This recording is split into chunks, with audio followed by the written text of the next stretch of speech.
አሰላም አለይኩም ወራህመቱላሂ ወበረካቱ። ውዴቱ ቤተሰቦቼ እንዴት ናችሁ? ሰላም ናችሁ? ሁላችሁንም ሰላም ብያለሁ። ዛሬ ለየት ያለ የህልም ፍቺ ነው ይዤላችሁ የመጣሁት። ለየት ያለ አስጠንቃቂ የሆነ እናንተም ደግሞ እነዚህ ነገሮች ካለማችሁ ያለባችሁን ነገር እንድታቁ ጠቋሚ የሆነ የህልም ፍቺ ነው ማለት ነው። ምንድነው መሰላችሁ? እንግዲህ እናንተ የሚቀናባችሁ ሰው ወይም ደግሞ የሚጠላችሁና የሚቀናባችሁ ሰው በህይወታችሁ ውስጥ እንዳለ የሚጠቁማችሁ ህልሞች አሉ ማለት ነው። እነዚህን ህልሞች ስታልሙ ያ በምቀኝነት የሚመቀኝባችሁ ወይም መጥፎ ስለናንተ የሚያስብ ሰው መኖሩን ህልሙ ይጠቁማል ማለት ነው። እንግዲህ ለብቻው ተደርጎ ቢፈታ ለእናንተ እያንዳንዱን ነገር የሄዳችሁ ትርጉሙን ከምትፈልጉ ይልቅ በአጠቃላይ እናንተ ላይ ሰው ሲቀናባችሁ ወይም ሰው ሲጠላችሁ ወይም መጥፎ ጠላቶች እንዳላችሁ ጠቋሚ ህልሞች አሉ።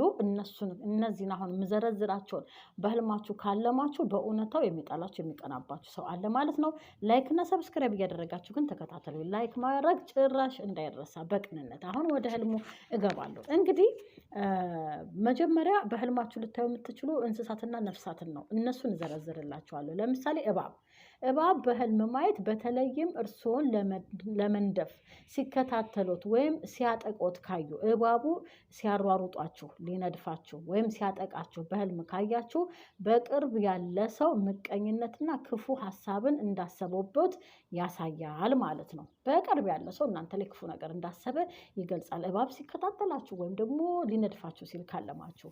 ሁለተኛው ደግሞ ቀጣዩ ምንድነው? ጥቁር ውሻ ወይም ድመትን በህልም ካያችሁ፣ ጥቁር እንስሳትን በህልም ሲያጠቋችሁ ወይም ደግሞ ሲያጉረመርሙ ሲጮሁባችሁ ማየት የሰዎች ጥላቻና ተንኮልን ያመላክታል። እንግዲህ ሰዎች እናንተን እየጠላችሁ ተንኮል እያሰበባችሁ ነው ማለት ነው። ለምሳሌ ድመት እናንተን አይታ ሚያው በቃ ጥቁር ድመት ሆና ወይም ጥቁር የሆነ እንስሳ ብቻ እናንተ ላይ ለማጥቃት፣ ለመዋጨር፣ ለመንከስ ወይም ድምፁ በቃ እያለ ሲጮህ ከሰማችሁ እናንተን ለማጥቃት ወይም እናንተን የሚጠላ ሰው በዙሪያችሁ አጠገባችሁ አለ ማለት ነው። ሌላኛው ደግሞ ምቀኛና ክፉ ሰው አጠገባችሁ መኖራችሁን እንዳሉ የሚገልጹ ህልሞች በቤታችሁ ውስጥ ይሆናል፣ በአካባቢያችሁ ብቻ። አሁን ልዘርዝርላችሁ። ምስጥ፣ በረሮ ወይም ደግሞ ሌሎች ነፍሳት። አንዳንድ ጊዜ ምስጥ ይሄ እኛ ሀገር ምንድነው ያው ምስጥ አይደለ? ትልልቁና ትልልቆቹ ጉንዳኖች ሳይሆን ትንንሾቹ በእውነታው ራሱ ቤት ውስጥ በተገዳዳዩ እኛ ምንለው ቆጫጭ ነው።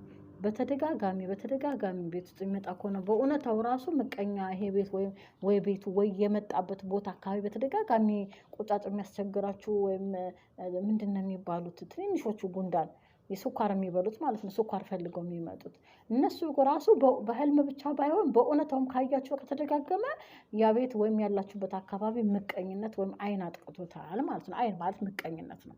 እሺ ወደ ህልሙ ግን ስንመለስ በሰውነታችሁ ላይ ወይም ደግሞ በቤታችሁ ውስጥ ነፍሳት ተባስተው ወረዋችሁ ማየት የሰዎች የአይን ክፉ አይንና ምቀኝነት እንዳደረሰባችሁ ወይም እንደደረሰባችሁ ምልክት ነው። ሰውነታችሁን ጉንዳን ወሮት፣ ሰውነታችሁን በረሮ ሱርሷር ወሮት በህልም ከተመለከታችሁ ይሄ ሰዎች በጣም በምቀኝነት እየተመቀኙባችሁ ነው። ቡዳ እየበላችሁ ነው ማለት አይደለም። እየተመቀኙባችሁ በያዛችሁት ባላችሁ ነገር ተመቀኝተዋል፣ ቀንተዋል ማለት ነው። የፍቅርም እኮ ሊሆን ይችላል። ለምሳሌ ወንድ ሴትን ሲያፈቅር የሚቀና ከሆነ ይህንንም ሊያመላክት ይችላል። ግዴታ ቀናት እኮ በሁሉም ነገር ላይ ጥሩ አይደለም። በፍቅርም ቢሆን በማንኛውም በጓደኛ በዘመድም ቅናት የተባለ ነገር መጥፎ ነው ሲጀመር። ለምን ከቅናት የተነሳሳ ነው ሰው የሚጋደለው መጥፎ ስራ የሚሰራራው። እሺ ቀጥለን ደግሞ በህልማችሁ ምን ታልማላችሁ መሰላችሁ? ከነፍሳቶች ውጪ ሰዎች ሲከታተላችሁ ወይም ሰዎች ሲያሸብሯችሁ በህልም የሆነ ሰው ወንዶች 4 ወይም 5 ነው ወይም የሆነ አንድ ብቻ ሆኖ በህልም ሲከታተላችሁ ሲያሸብራችሁ በቃ በህልም ስትሮጡ ስትሸሹ ስታልሙት እንግዲህ የዛ ሰው እናንተን ዝም ብሎ በህልም እኮ ነው መንገድ ለመንገድ ይከታተላችኋል። እሱ ራሱ አንድ ምቀኛ ወይም ሊያጠቃችሁ እሱ ያሰበ ሰው እንዳለ ይገልጻል። ለምሳሌ ላብራራላችሁ። ማንነታቸው በውል የማይታወቁ ሰዎች በህልማችሁ ሲያሳድዳችሁ ወይም ደግሞ ሊጎዳችሁ ሲፈልግ ማየት ማን እንደሆነ አታውቁም። በህልም ግን በቃ መለየት አትችሉም ማን እንደሆነ። ሊጎዷችሁ ወይም ሲያሳድዷችሁ ከተመለከታችሁ ይሄ ምንድነው በተጨባጭ በእውነታው ህይወት ውስጥ ካሉ ሰዎች የሚመነጭ የቅናት ጉልበት ኤነርጂ መኖርን ያመላክታል። በጣም እየቀኑባችሁ እንደሆነ ይገልጻል ማለት ነው። ሌላው በህልማችሁ ጥርሳችሁ ሲወልቅ ወይም ደግሞ ሲሰበር ይህ ህልም አንዳንዴ በሰዎች ምቀኝነት ምክንያት ስሞ መጥፎ በሆነ መንገድ መነሳቱን ወይም ደግሞ ክብሮ እንዲቀንስ እየተሰራ መሆኑን ሊጠቁም ይችላል። የጥርሶች መውለቅና የጥርስ መሰበር አንዳንዴ ሰዎች ስለእናንተ መጥፎ እያወሩ ስማችሁን ሊያጎድፉ ሊያመላክት ይችላል። ሌላው ደግሞ በነገራችን ላይ አንድ ህልም ከሺህ በላይ ፍቺ አለው። አንዷ ብቻ ከሺህ በላይ ትርጓሜዎች አሉት። ጥርስ ሲወልቅ የቤተሰብ መለያየት ነው። ጥርስ ሲወልቅ የሆነ ነገሮችን ማጣት፣ እንደዚህ እድል ማጣት ነው። ብዙ ነገሮች አሉት። ግን እዚህኛው ላይ ከምቀኛ ጋር በሚያስኬደው ሁኔታ በምቀኛ ዙሪያ ሲፈታ ደግሞ የጥርስ መውለቅና የጥርስ መሰበር ሰዎች ስለእናንተ መጥፎ አውርተው ሰዎች ምቀኞች ማለት ነው ሰዎች እንዲጠሏችሁ ሊያደርጉ ይችላሉ ማለት ነው። ይሄም አንደኛው ነው። ሌላ ደግሞ ምንድነው? በቆሻሻ ውሃ ውስጥ መዋኘት ወይም ደግሞ በቆሻሻ ነገር ላይ መውደቅ በሰዎች ምቀኝነት ምክንያት የሚመጣን የህይወት መበላሸትና ጭንቀትን ያሳያል ማለት ነው። እንግዲህ ብዙ ጊዜ እኔም ስፈታ ታዩኛላችሁ። ቆሻሻ ችግር ነው የሚያመላክተው፣ ችግሮችን ነው የሚያመላክተው። ስለዚህ ከዚህ ምቀኝነት አይን ጋር ቆሻሻ ላይ ወድቃችሁ ተንሸራታችሁ ወድቃችሁ ቆሻሻ ላይ ተቀምጣችሁ ምናምን ቤታችሁ ቆሾ ምናምን እንዳይመስላችሁ፣ እንደዛ አይደለም። እና ቆሻሻው ላይ እናንተ ወድቃችሁ ካለማችሁ አሁንም በሰዎች እይታ ውስጥ ምቀኝነት ውስጥ ገብታችኋል ማለት ነው። ሌላው ንብረታችሁ ወይም ቤታችሁ ያለ ምክንያት ሲቃጠል ማየት በህልማችሁ፣ ወይ ቤታችሁ መኖሪያ ቤታችሁ ዝም ብሎ ይቃጠላል፣ ወይ ሱቅ የምትሰሩበት ሲቃጠል በህልም ካያችሁ የቅናት አይን በኑሯችሁ ላይ ጉዳት ለማድረስ ያለውን ፍላጎት ያሳያል ማለት ነው። እንግዲህ ይሄ ምቀኛ እንግዲህ የቀናባችሁ ሰው እያደረሰባችሁ ነው ጉዳት ማለት ነው፣ እናንተ ሳታውቁት። እሱ እንግዲህ እንቅልፍ ተኝቶ አያድርም ማለት ነው። ይሄ እንዴት ተሳካላት? እንዴት ያንን ቦታ ከፈተች? እንዴ ሰው ግን ይሳካለታል። እኔ ደግሞ አብዛኛው ሰምታችሁ ከሆነ ውድ ቤተሰቦች እንደ ኖርማል አባባል የምትባል ትክክላለች። ሰው ይሳካለታል። ከየት ነው ግን የሚያመጡት? በቃ ሰው እየተቀየረ ነው። ሰው ምንድነው ደግሞ የሚሉት? ተተኩሷል።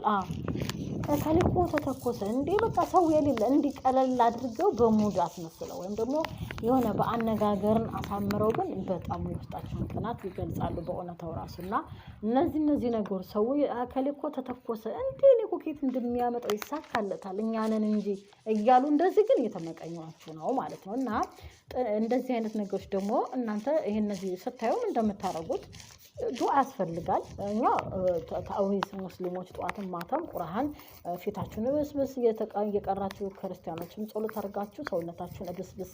በነገራችን ላይ ክርስቲያን ወገኖቼ ጸሎት አድርጋችሁ ዝም ብሎ መውጣት ሳይሆን እጃችሁን ዘርግታችሁ አይደል ለፈጣሪ ጸሎት አድርጋችሁ ወይም ሰግዳችሁ ሊሆን ይችላል፣ ጸሎት አድርጋችሁ ሊሆን ይችላል። ስትጨርሱ ያን ጸሎት ያደረጋችሁበትን አንደበታችሁ አይደል እንደዚህ ነው አባቱ እንደዚህ ነው እባክህ ፈጣሪ ምናምን ብላችሁ አንደበታችሁ ይላል አይደል። ከዛ በኋላ እጃችሁ ላይ እፍ በሉና ሰውነታችሁን አብሱበት ማለት ነው። በቃ ሰውነታችሁን አዳርሱበት። ለምን? ከአይን ከመጥፎ ነገር እንዲጠብቃችሁ እንዲሁም ብትሉት ያኔ ይቻላል። እንዲህ በቃ ሰውነታችሁ እፍ ብላችሁ ለምን ትንፋስ አንደበት ምላሳችን የሚደጋግመው ለምሳሌ ድግምት ሲደረግ እንዴት ነው አንድ ነገር ብሎ ደጋግመው በማድረግ አለ ሰይጣንን ስበው ችግር የሚፈጥሩት። ይሄን ነገር ደግሞ መጥፎን ነገር ደግሞ ለመፈወስ ተደጋጋሚ ጸሎት ተደርጎ ያን ጊዜ አድርጋችሁ ታበቁ። ሶስቴ ወስቴ አራቴ ሊሆን ይችላል ያ ጸሎት። ከዛ እፍ ብላችሁ ሰውነታችሁን እብስ ብታረጉት እመክራለሁ ማለት ነው። ሌላው ነጭ የሰርግ ልብስ መልበስ ወይም መግዛት በተለይ ለሴቶች የህይወት አጋር ለማግኘት ይቅርታ ሌላ ህልም ላይ ነው የገባሁት። የቅድሙ የምቀኝነት ህልም ላይ ነው ያለነው። እያወራኋችሁ ስለ ጸሎት ስለ ዱዓ እያወራሁ አልፌ ሌላ ቦታ ገብቼ ነው፣ ይቅርታ አድርጉልኝ። እንግዲህ የተናገርነው ምንድነው ንብረትን ወይም የቤት ቁሳቁሳችሁ ያለ ምክንያት ሲቃጠል በተደጋጋሚ በህልም ማየት በምቀኝነት የተጠቃችሁ እንደሆነ ይገልጻል ብዬ ተናግሬያለሁ ማለት ነው። እንግዲህ እናንተም ደግሞ እነዚህ ነገሮችን በተከታታይ ድመቶቹ ጥቁር ውሻ ምናምን ቀድም እንደገለጽኩላችሁ በተከታታይ የምታልሙ ከሆነ ምንድነው አልመናል ብላችሁ እኮ ፍቹን አግኝታችሁ እኮ ዝም እንድትሉ አይደለም ይሄ ነገር የሚፈታው ተፈቶ የተሰራው ስራይ ብለው አዋቂዎች ፈቶ ያስቀመጡት በቃ ይሄ ነው ፍቺው ለካ እንዲህ ነው ብላችሁ እንድትቀመጡ ሳይሆን ቀጥታ ይህን ነገር ለመከላከል ሃይማኖታዊ ነገሮችን በማድረግ መከላከል እንድትችሉ እንዲጠቅማችሁ ተብሎ ነው ህልሙ ሲጀመርም የሚፈታው ማለት ነው። ፈታው የሚያስቀምጡትና እንደዛ አድርጎ ከዛ በተረፈ ግን ስለተከታተላችሁን ከልብ አመሰግናለሁ። በቀጣይ ቪዲዮ እስክንገናኝ ድረስ ደህና ቆዩ። ላይክ ሰብስክራይብ ግን እንዳትረሱ አደራ አደራ።